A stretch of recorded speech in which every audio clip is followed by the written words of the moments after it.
Vinculadores, el podcast de Mentes Unidas, temporada 1.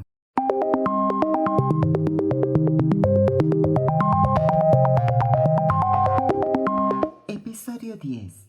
Biotecnología de microorganismos para la segunda revolución verde. Ponente, Maestro Luis Ángel Morales Mora. Hola, ¿qué tal? Bienvenidos a su podcast Vinculadores Mentes Unidas. Me da mucho gusto presentarles al equipo que nos acompaña el día de hoy. Se encuentra Lexli Patricia López Vázquez, Pablo Romero Morales, Erika Gamaliel Sánchez García, Kevin Peña Mora y por supuesto su servidora Kendra Águila Varela. El día de hoy tenemos el episodio número 10 con el tema Biotecnología de microorganismos para la segunda revolución verde.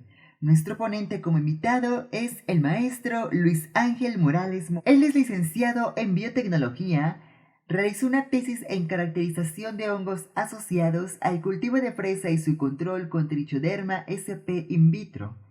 Además realizó una tesis de la maestría agroecología en bioformulados a base de biopelículas y Trichoderma sp para el control de hongos fitopatógenos de la fresa.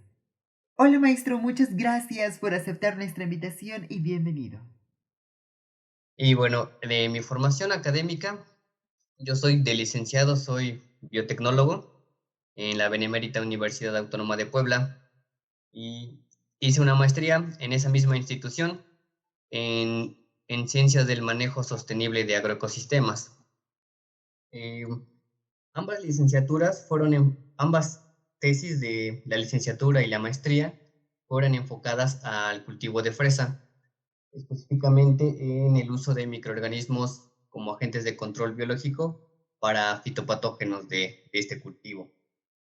Tengo entendido que el tema de hoy que les voy a compartir es la biotecnología de microorganismos para la segunda revolución verde. Para empezar, me gustaría ahondar sobre unos pequeños puntos. Primero que nada, ¿qué es la revolución verde, no? ¿O qué fue la revolución verde? ¿Cuáles son las consecuencias y las ventajas que trajo en su momento a la agricultura, no? Entonces, podemos entender que la revolución verde fue un proceso que ocurrió a mediados de los 60 a los 80. Fue una transición en nuestra forma de hacer agricultura. Tengamos en cuenta que antes de esa época toda la agricultura era en base a la experiencia de los productores y todo el desarrollo de la agricultura era solamente parcial, no era a base de monocultivos, no era a base de cultivos extensivos, entre otros. Entonces, ¿qué trajo consigo la revolución verde? La revolución verde fue un proceso que intensificó en primera instancia el uso de extensiones grandes para monocultivos, el uso de maquinaria pesada, el uso de los conocidos agrotóxicos, ya sean fertilizantes a base de síntesis química, fungicidas, pesticidas, herbicidas, todo lo que lleve cidas para la agricultura, ¿no? Entonces, entendiendo esto, podemos entender que en su momento la Revolución Verde tuvo un auge y un beneficio para la sociedad humana. En esos años, la necesidad de tener producciones altas de alimentos era evidente. Entonces, con estas maquinarias, con esta ideología nueva, con esta infraestructura, se consiguieron dichos objetivos, producir más alimentos en menor tiempo, pero bueno, en ese momento no se pensaba que íbamos a tener un coste o secuelas secundarias a futuro o a largo plazo, como lo es ahora. Hoy en día,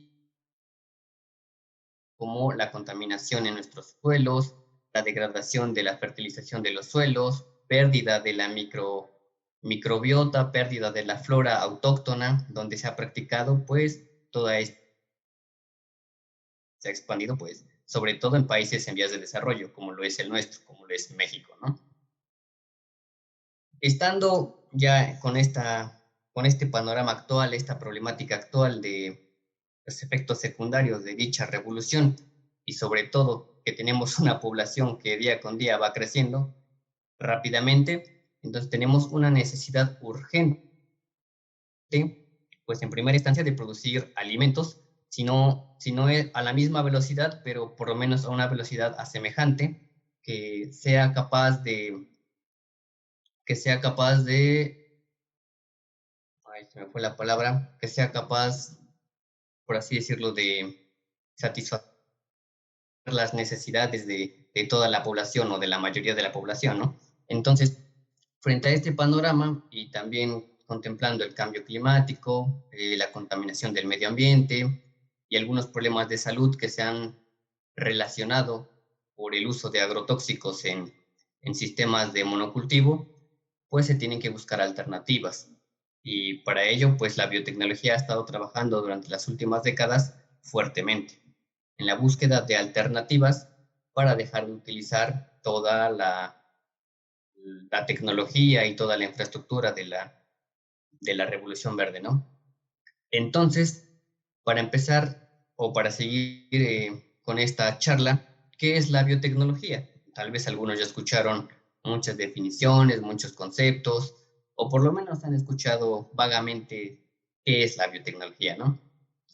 Como estudiante en proceso de un doctorado en lo mismo, en biotecnología, puedo darles una idea general y puedo definirlo como son todas aquellas herramientas o todo el conjunto de herramientas de distintas disciplinas que se utilizan para obtener algún beneficio o algún bien o algún servicio de interés humano, obviamente, a partir de sistemas biológicos o de organismos vivos, o inclusive de sus derivados de ellos, como pueden ser algunos metabolitos secundarios de interés. Eh, Aplicaciones indistintas de biotecnología, ¿no? Ya sea referente a su área específica o inclusive he visto que hay biotecnología de colores, ¿no? Que la roja, que la gris, que la blanca. Si bien todas son referente al impacto en el área que mi especialidad o mi énfasis es en la biotecnología, pues, verde o como la biotecnología moderna lo clasifica como la biotecnología vegetal, ¿no? Entonces, la biotecnología vegetal no es otra cosa más que todas esas herramientas que nosotros utilizamos para mejorar los sistemas de producción de alimentos, pero sin que afecten al medio ambiente, o sea, que no lo contaminen, que no degraden suelos, que no hagan pérdida de flora ni microbiota autóctona. Todo eso es lo que lleva en sí la biotecnología verde. Su única función es brindar soluciones que mejoren e incrementen los procesos en la agricultura o en la ganadería, entre otros, pero tengan en cuenta que deben de ser enfocados a cuidar y a respetar el medio ambiente, ¿no? ¿En qué se basa la biotecnología verde? Pues la biotecnología verde hace uso de distintas disciplinas porque interacciona con ellas, ya sea haciendo uso de sus herramientas o haciendo uso de su enfoque teórico, ¿no? Una de sus principales técnicas es el cultivo de tejidos vegetales. Esto se puede llevar a cabo en laboratorios y el cultivo de tejidos vegetales no es otra cosa más que obtener propágulos o propagar a partir de plantas modelo, por ejemplo, no sé, una planta de fresa con condiciones óptimas de producción de la misma, de la fresa, agarramos un tejido, lo llevamos al laboratorio y lo propagamos, todo con el fin de que se encuentre en condiciones estériles. Entonces, esta técnica del cultivo de tejidos vegetales ha servido mucho para la propagación in vitro de distintas especies de plantas. Ahora, en qué otra disciplina se apoya la biotecnología verde? Pues también se apoya mucho de la fitopatología. La fitopatología no es otra cosa más que la ciencia que estudia el desarrollo de enfermedades de las plantas, ya sea por fitopatógenos como bacterias, hongos, virus, micoplasmas, plantas parásitos, eh, nemátodos, entre otros microorganismos que afecten a las plantas. Y bueno, por importancia, pues, o las que se ocupan para producción de alimentos para el ser humano, ¿no? Entonces, teniendo en cuenta este panorama del panorama actual de las secuelas de la Revolución Verde, y el panorama actual de la teoría de la biotecnología verde, pues se han venido practicando ya diversos avances desde hace tiempo, ¿no? Por ejemplo, ¿qué se utiliza en la biotecnología verde? Todo este tipo de tecnologías se ha apoyado mucho del uso de microorganismos, principalmente de bacterias y de hongos y de virus. Por ejemplo, en la parte de agrotóxicos que pertenecían a la producción de la producción verde, se han ido sustituyendo parcialmente por el uso de microorganismos benéficos, conocidos como biofertilizantes o biopesticidas. Aquí hay que hacer una pequeña diferencia porque a veces las personas confunden los términos, piensan que un biofertilizante es lo mismo que un biopesticida o cosas así, ¿no? Entonces, hay cosas muy diferentes. Por ejemplo, los biofertilizantes, lo único que utilizan son microorganismos con capacidades de proporcionar metabolitos secundarios que confieran una nutrición para la planta, es decir, que la planta pueda obtener de esos microorganismos algún tipo de nutriente. En comparación con los biopesticidas, puede haber de varios tipos, aquellos que controlan o erradican enfermedades a partir de hongos, a partir de bacterias, a partir de insectos. Entonces la planta puede sufrir distintos tipos de ataques y a partir o dependiendo del organismo que ataque a los cultivos, se va a utilizar un biopesticida. Por ejemplo, los biofungicidas, que son aquellos productos a base de organismos biológicos que van a erradicar que ocurren a partir de hongos, ¿no? Así están los biocidas, los bactericidas, bioinsecticidas, entre otros. Eh, bueno, mi maestría fue en ciencias del sostenible. Entonces, para entender un poco de esto, hay que hablar primero de un concepto vital que nos hacen énfasis en todo el máster, que es qué es un agroecosistema o cómo está conformado un agroecosistema, ¿no? Los agroecosistemas, de forma general, podemos entenderlos como aquellos ecosistemas que en su momento fueron naturales, pero que en la actualidad han sido perturbados por la presencia humana con fines de producción agrícola, es decir, un ecosistema con influencia del humano. El problema actual es que muchos de los agroecosistemas hoy en día presentan problemas de sequía, suelos con pérdida de fertilidad, se enfrentan a un cambio climático y sobre todo la contaminación del suelo. Entonces, todo esto obviamente provocado por la Revolución Verde, que fue una transformación agrícola basada en el aumento acelerado, podemos entenderlo, de producción de alimentos. Entonces se utilizaron muchos plaguicidas, nuevas técnicas de riego, fertilizantes químicos y maquinaria pesada, ¿no? Entonces, hoy en día lo que tenemos como agroecosistemas, pues los agroecosistemas son un total desafío para los biotecnólogos porque tenemos que recuperarlos, tenemos que conservar lo que queda del ambiente, irlo recuperando gradualmente. También tenemos que producir alimentos que garanticen o sistemas que garanticen la seguridad alimentaria y también tenemos que tener en cuenta que la población humana está en crecimiento día con día. Teniendo en cuenta esto, bueno, podemos irnos ya directo a qué microorganismos son los que se utilizan en la biotecnología verde, ¿no? Como bien había comentado, existen distintos tipos de microorganismos que se han ido utilizando. Por ejemplo, las bacterias, los virus, los hongos, inclusive algunos tipos de micoplasmas. Especialmente, yo me enfaticé en el uso de hongos desde la licenciatura a la maestría. He estado estudiando mucho a los hongos porque son organismos muy versátiles en comparación con la mayoría de bacterias. ¿A qué me refiero con que son organismos versátiles? Son organismos que se pueden ir adaptando a un sinfín de medios de cultivo en laboratorio y eso facilita a los investigadores pues su estudio y su uso, su explotación en los laboratorios para después llevarlos a campo. Existen distintos tipos de hongos, están desde los hongos cosmopolitos, como el caso exitoso de especies que pertenecen al género Trichoderma, Entonces, estos hongos cosmopolitos de por sí ya existen en un sinfín de hábitats, pero específicamente existen cepas competitivas y muy prometedoras en el suelo. En el suelo tenemos toda una microbiota de hongos, de bacterias, sin fin, microbiomas interactuando con las raíces de las plantas. Están un montón de interactomas ahí en la rizósfera, pero bueno, en mi caso lo que me interesaron fueron los hongos del género Trichoderma. ¿Por qué? Porque bueno, estos hongos confieren distintas características. Una de ellas son muy competitivos contra otros hongos. Quiere decir que son muy territoriales. Su crecimiento es agresivo a comparación de otros, son más rápidos, más robustos y tienen la capacidad de micoparasitar a hongos que causan enfermedades en plantas.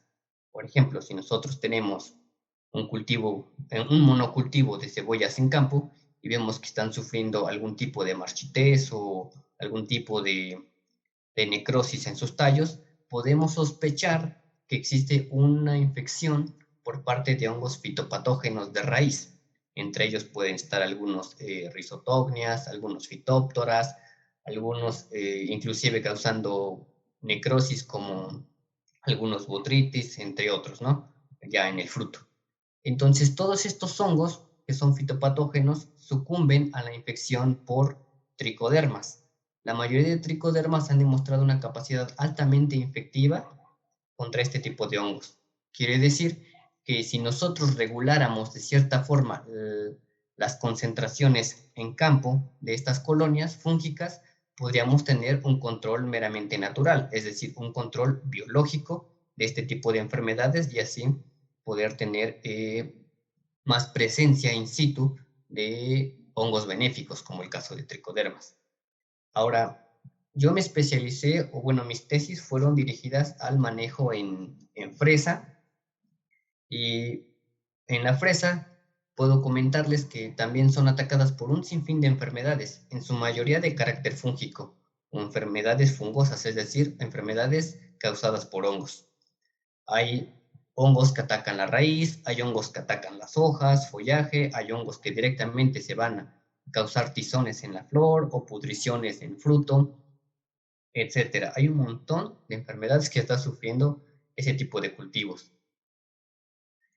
Como les decía, los hongos tricodermas son unos hongos muy versátiles y en la fresa yo lo utilicé en la licenciatura para intentar controlar hongos que atacaban la raíz de las fresas. Entonces, uno como biotecnólogo, lo primero que debe hacer, y como fitopatólogo también, es ir a campo, ver los cultivos, ver en sí, sobre todo aquellos cultivos que están en campo abierto, que son los que sufren más, eh, ver los síntomas, sintomatología y también un poco de patología, ver que las plantas estén bien, que no presenten signos ni síntomas, pero si en dado caso que existan plantas con signos y síntomas, pues se llevan al laboratorio, se llevan muestreos, se hace aislamiento, se encuentran en condiciones de laboratorio los agentes infecciosos, que la mayoría de veces son hongos. En mi caso encontré más de 20 hongos atacando los cultivos de fresa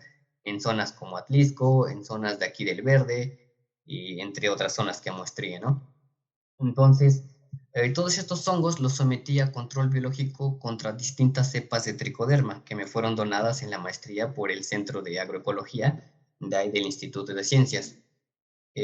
Una vez que se tuvo reporte de que efectivamente los tricodermas tenían la capacidad de micoparasitar estos hongos, pues se llevan a cabo formulados biológicos que se llevan al campo y se aplican ya sea mediante riego por goteo o mediante aspersiones directas en suelo con bombas, distintos tipos de inoculación al suelo. Lo que intenta hacer el control biológico y la biotecnología a base de biofertilizantes es regular las comunidades benéficas en el suelo a partir de un estudio especializado o personalizado. ¿Qué quiero decir con esto?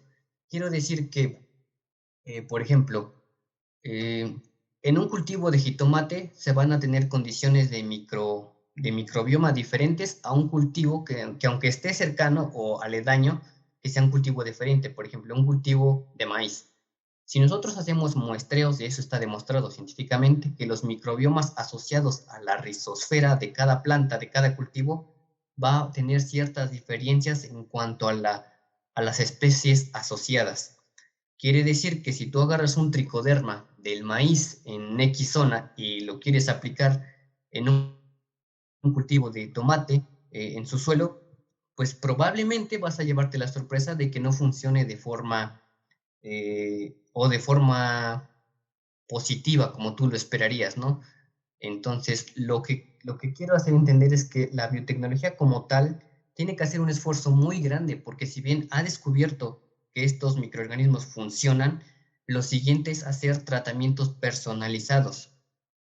Entonces, como hacer una terapia a un paciente. Por ejemplo, las personas, aunque tengan enfermedades similares, a veces los doctores, los médicos, dan distintos tipos de tratamientos dependiendo de los hábitos de la persona, de la edad, de su estado actual. Lo mismo con los cultivos. Tenemos que ver los cultivos como un ente biológico vivo que está interactuando con cientos de factores. Entonces, estas cepas de tricoderma nos pueden dar mucha ventaja porque son cosmopolitos, pero eso no quiere decir que todos sean iguales. No quiere decir que un tricoderma mexicano sea igual que un tricoderma de España o que un tricoderma de Brasil o uno de Estados Unidos, porque todos viven en condiciones diferentes. Entonces, a eso voy, que todos estos enfoques nuevos de tratamientos regenerativos, de agricultura regenerativa, pues tienen que ser personalizados, ¿no? Ahora, si bien la fitopatología y el control biológico son temas no nuevos, ya se vienen trabajando desde hace años, lo que sí tiene como limitación a la biotecnología en este ámbito son sus vectores de transición, por ejemplo, los formulados biológicos. En laboratorio podemos tener una cosa muy eficiente, pero al llevarla a campo, a veces tenemos resultados no tan favorables o un poco desanimadores o de ese estilo. Entonces, ¿qué pasa aquí? Que muchas de las limitantes son nuestros vectores. Recordemos que los biofertilizantes, al fin de cuentas, son microorganismos empaquetados en algún vector, ya sea, no sé, algún silice, alguna zeolita, algún polímero, algún biopolímero, en lo que sea empaquetado, en pellets o en líquido o en sólido, como sea, pero no dejan de ser microorganismos, o sea, entes vivos. Entonces, uno de los principales factores que afecta a esto es la viabilidad de esas colonias biológicas en el tiempo. Entonces, esta es una limitante que hoy en día se sigue trabajando y se espera ir mejorando día con día.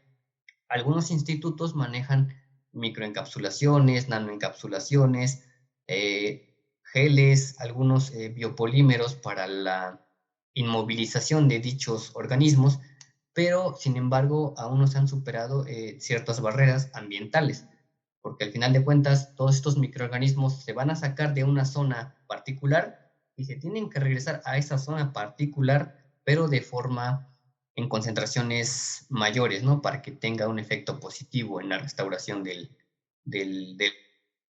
suelo. Ahora, muchos de los formulados biológicos que yo he conocido y que he ido investigando en la actualidad, muchos han trabajado con bacterias, con hongos, por ejemplo, el caso exitoso de los tricodermas, de las bacterias fijadoras de nitrógeno, solubilizadoras de fosfatos, todos estos nutrientes que la planta por sí sola le cuesta más trabajo acceder. Entonces, lo que hacen estos microorganismos es um, poner a disposición o a biodisposición con más accesibilidad a la planta. Entonces, por ello es que tienen efectos positivos. Ahora, ¿qué perspectivas hay para este tipo de biofertilizantes en el futuro o qué esperaríamos nosotros? Pues primero que exista mayor regulación y mayor investigación en el área de formulados, en el área de mantenimiento de estos tipos de productos, ya que son muy pocas las empresas realmente que tienen como que la batuta en este tipo de productos. En México, sobre todo, siguen triunfando todos aquellos productos a base de síntesis química, o sea, siguen con lo mismo de la Revolución Verde.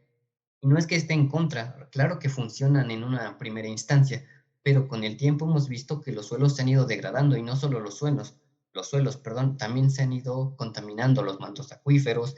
Estamos teniendo una contaminación global, transitoria por todos nuestros sistemas abióticos y bióticos. Entonces hay que tener cuidado con esta parte en seguir practicando los monocultivos intensivos. Ahora, claro que interactúa la agroecología interactúa de forma directa con la biotecnología verde. Yo tampoco he visto o he escuchado a veces algunos comentarios de que no, la biotecnología de transgénicos o que la biotecnología solamente quiere jugar con el ADN. No es cierto. Eso no es cierto. Eso es la ingeniería genética, que es una herramienta muy allegada a la biotecnología, pero no es lo mismo. La biotecnología no es ingeniería genética. La biotecnología puede usar organismos, ya sea modificados o no, o sea, o organismos nativos para su explotación, para que nos propicien un bien o un servicio. No es forzosamente modificarlos.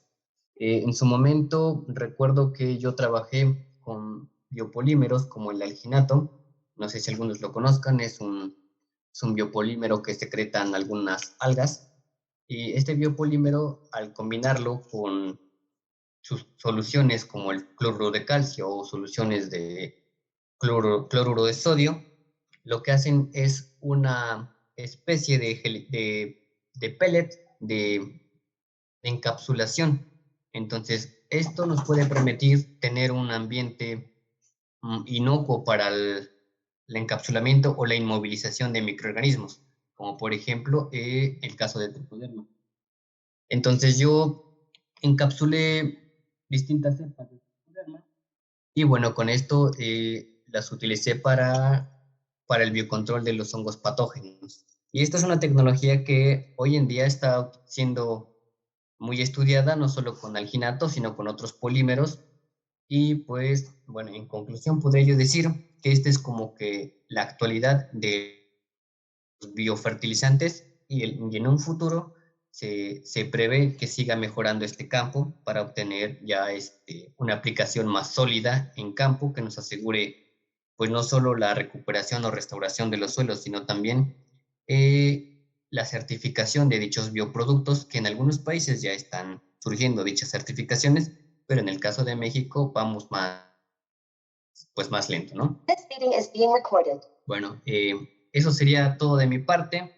Discúlpenme por las fallas técnicas y bueno, creo que vamos a continuar. Ok, bueno, cuando hablo de biotecnología, me refiero más al uso de los microorganismos o algunos sistemas biológicos. Se pueden producir compuestos químicos, como el caso de los metabolitos secundarios, pero la biotecnología no radica en solo usar la química. Bien, la química es una aliada a la biotecnología por el estudio de las moléculas y el estudio de macromoléculas, como los metabolitos secundarios, pero va más allá a usar procesos o metodologías que usen organismos vivos, es decir, células como células de hongo, células de bacteria, inclusive moléculas como el ADN, que es una biomolécula. Entonces, este tipo de macromoléculas utiliza la biotecnología para proveer un fin o un servicio. Creo que alzó la mano Leslie, ¿no? Sí, yo tengo una pregunta. Mencionabas mucho el uso de hongos, ¿no? Entonces, a mí me gustaría saber cuál es la importancia de los hongos, más que nada en el ecosistema, o por qué se utilizan tanto. Ok, claro. Sí, buena pregunta. Los hongos existen de distintos tipos según su estilo de vida.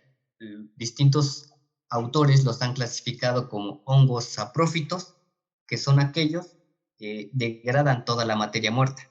Entonces, por ejemplo, si ellos son los principales degradadores de la materia en descomposición, ya vamos entendiendo la importancia. Imagínense un bosque sin estos hongos, entonces todos los organismos que van muriendo se iban a acumular. Tendríamos un cementerio en lugar de un bosque. Entonces, en primera instancia están los organismos degradadores, ¿no? Los hongos saprófitos. En segunda instancia están los hongos que se utilizan fertilizantes, que son los hongos benéficos. ¿Por qué benéficos para los cultivos? Porque defienden del ataque de otros patógenos, de otros hongos patógenos, y también propician la producción de metabolitos secundarios de interés. como por ejemplo algunas fitohormonas.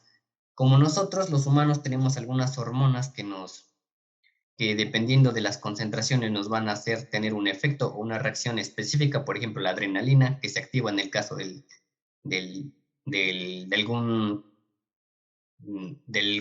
asunto imprevisto, pues también las plantas tienen algunas fitohormonas que hacen que crezcan más o que crezcan menos, o que produzcan más flores, o que produzcan más frutos, o que sean más verdes, o que sean más amarillas, etcétera, ¿no? Su carácter fenotípico va a depender en gran medida de la concentración de fitohormonas que se esté asociando en dicho estado. Entonces, muchos de los hongos, como mencionaba el caso de tricoderma o el caso de algunos otros hongos como los bauberias o algunos hongos como aspergillus, tienen la capacidad de producir algunas fitohormonas que van a afectar el carácter fenotípico de las plantas. Entonces, esa es la importancia de ciertos hongos que se utilizan en este sector.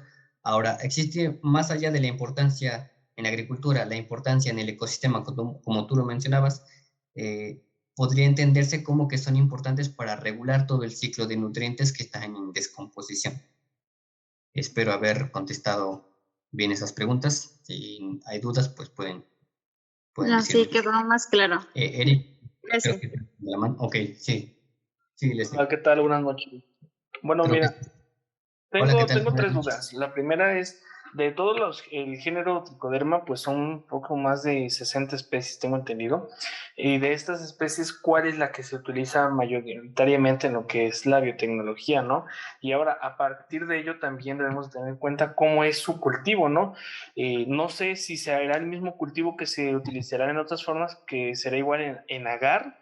Y bueno, al estar trabajando con hongos también, ¿cuál es la capacidad de poner un límite entre el trabajo con este tipo de hongos y que no se puedan, bueno, a la hora de estar trabajando con ellos, que no puedan crecer otro tipo de hongos, otras especies que no sean benéficas, ¿no? Y ahora, al plantar estos, ¿cómo saber cuáles son los metabolitos o todos los metabolitos que se generan de los hongos tricoderma son esenciales o cómo va a ser la utilización de ellos? Esas serían mis dudas, por favor. Ok, sí, gracias, Eric. Para empezar, tienes razón, los tricodermas son variados, no solo existe uno. El género es muy amplio y actualmente se siguen descubriendo más especies de tricoderma pues alrededor del mundo, ¿no? Lo había mencionado, son hongos cosmopolitos, quiere decir que habitan en distintos hábitats alrededor del mundo, pero los más usados y reportados así en reportes científicos son las especies Harciano, las especies Asperellum, Virens y Pseudoconigiopsis, Conigiopsis, entre otras, pero al menos yo recuerdo esas 5 especies en específico de tricoderma, que son más explotadas en el ámbito agrícola. Ahora, la forma de cultivo tradicionalmente se utiliza, como tú lo decías, el lagar papa dextrosa, el medio de cultivo en base del PDA, más conocido para hongos.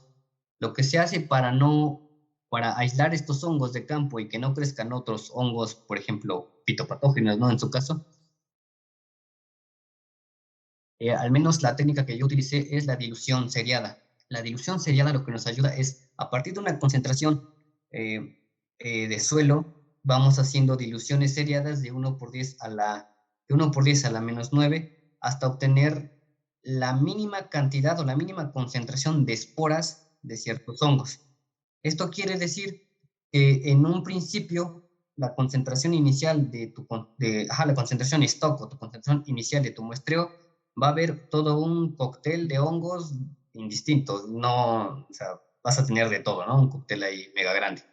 Entonces, con esta dilución seriada, como tricoderma es de los más cosmopolitos y más agresivos y colonizadores, lo que vas a conseguir al final de tu 9ª dilución va a ser casi con un 90% de fiabilidad esporas de tricoderma y seguramente de varios, no nomás de uno, de distintos tricodermas. Entonces, una vez que tienes esta dilución o esta 9ª dilución y la pasas a cultivos en placas de Petri, en cultivo PDA, seguramente te van a crecer varias cepas de tricoderma. que son los hongos más cosmopolitos, o a lo mejor igual algún Aspergillus, qué sé yo, algún Rhizopus, pero seguramente vas a encontrar tricodermas, es lo que se ha encontrado. Entonces, tienes razón con eso que mencionaste acerca de por qué. O sea, yo entiendo que a lo mejor tu pregunta va en ¿por qué usar tricoderma si a lo mejor podemos como caracterizar las moléculas principales, ¿no? Que hacen el efecto de fitohormona, ¿no? Entonces, el problema de utilizar solamente una molécula o el problema de utilizar solamente una fitohormona es el siguiente. En primera instancia tendrías que tener una concentración grande, tendrías que tener un tricoderma transgénico que solamente esté sobreexpresando ese tipo de molécula y que tú estés extrayendo de todo el conjunto de soluciones de metabolitos, solo extraigas una y que esa la apliques al campo.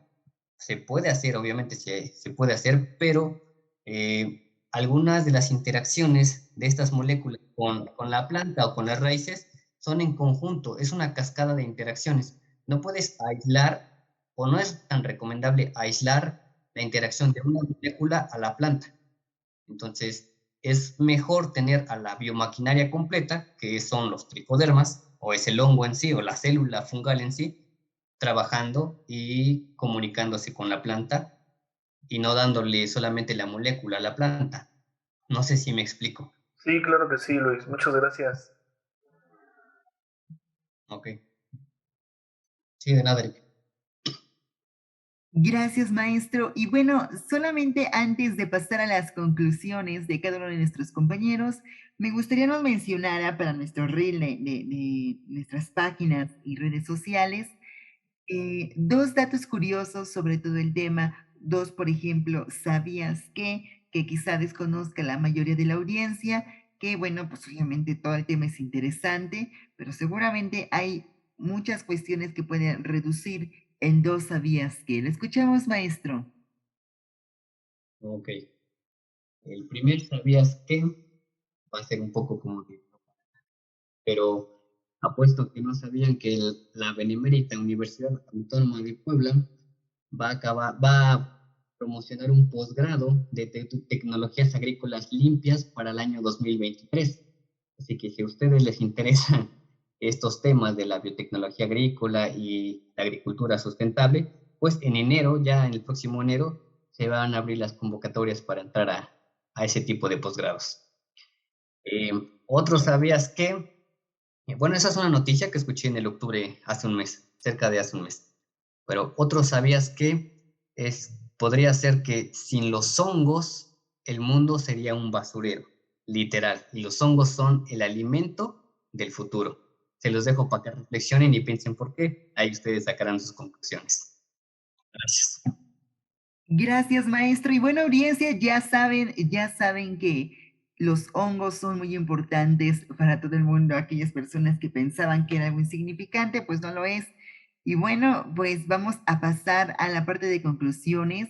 Vamos a iniciar con Pablo, seguido de Lexley. Pasamos con Kevin, Eric, hay un participante más y finalmente con el maestro para dar las últimas conclusiones. Vamos contigo, Pablo. Sí, claro que sí, Kendra, muchas gracias. Oye, pues nada más comentar pues que el tema es interesante, de repente nos metemos en temas totalmente diversos y bueno, no logramos dimensionar todo esto que tiene que ver pues con alimentos, con pues todo lo que de alguna manera nos ayuda en la convivencia diaria, ¿no? Este tipo de investigaciones que pues, está por demás decirlo, pero que es de suma importancia, ¿no? Y bueno, ya nada más a manera de colación, pues comentarle al maestro que cuando cultive hongos alucinógenos de esos que comían los bicles, pues igual que nos invite a un festín de esos hongos alucinógenos. Eso.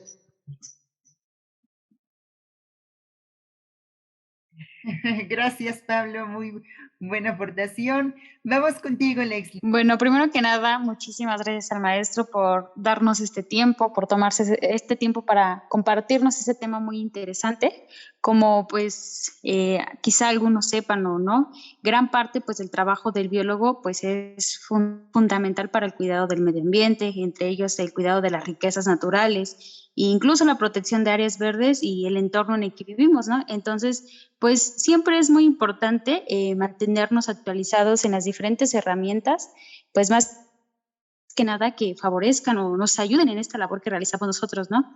Pues igual hay que recordar que al final es relevante que existan estas colaboraciones y este intercambio de conocimientos, pues más que nada entre diferentes disciplinas.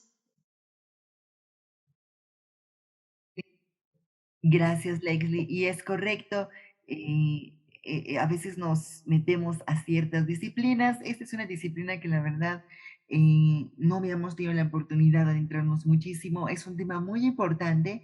Y voy a invitar a la audiencia que utilicemos el hashtag Viva los Hongos. De verdad que estoy impresionada por todo el tema y de verdad que yo tenía otra imagen, otro concepto, ¿no? De los hongos. En mi área no es la ciencia.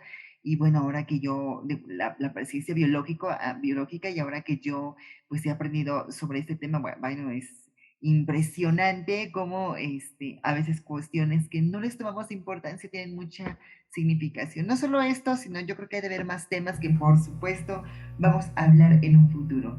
Vamos contigo, Eric. Bueno, muchas gracias por esta sesión del día de hoy a todos, en especial al maestro. Y bueno, algo que me gustaría como frase final, comentario final, es que muchas veces tenemos una idea muy diferente a lo que es un hongo, ¿no? Por lo regular lo vamos a comparar con lo que son las setas, pero hay que tener en cuenta que hay hongos que miden desde microscópicos hasta hongos que se han diseminado por parte de grandes pues cantidades territoriales, ¿no? Como el Amarilla stoyae, que realmente son hongos bastante enormes, ¿no? Entonces, es un tema interesante y que debemos tener en cuenta para seguir investigando, leyendo y que sobre todo, como lo acaba de mencionar el maestro, los hongos vienen siendo una parte muy fundamental para todo lo que viene siendo el ecosistema. Muchas gracias. Gracias a ti, Eric. Y maestro, pasamos a dar su última conclusión. Bueno, pues como último comentario, me gustaría que la gente o la audiencia entendiera que la biotecnología no hay que tacharla como peligrosa ni sus productos como agresivos, sino hay que entenderlo como lo que es, como una tecnología que está en desarrollo y que tarde o temprano se va a tener que implementar a los sistemas de producción de alimentos.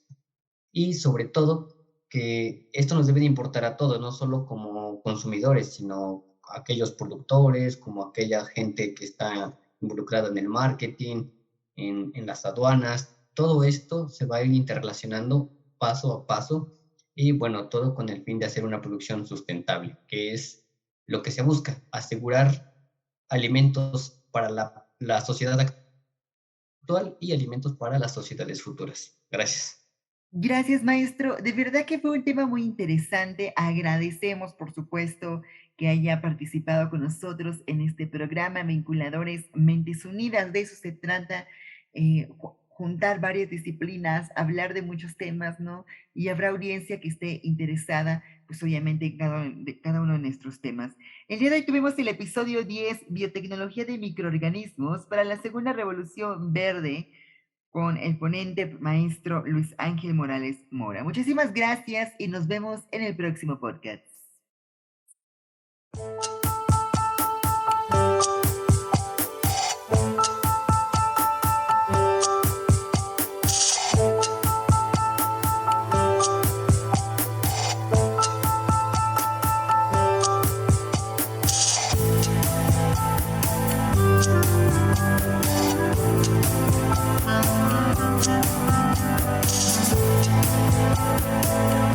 you.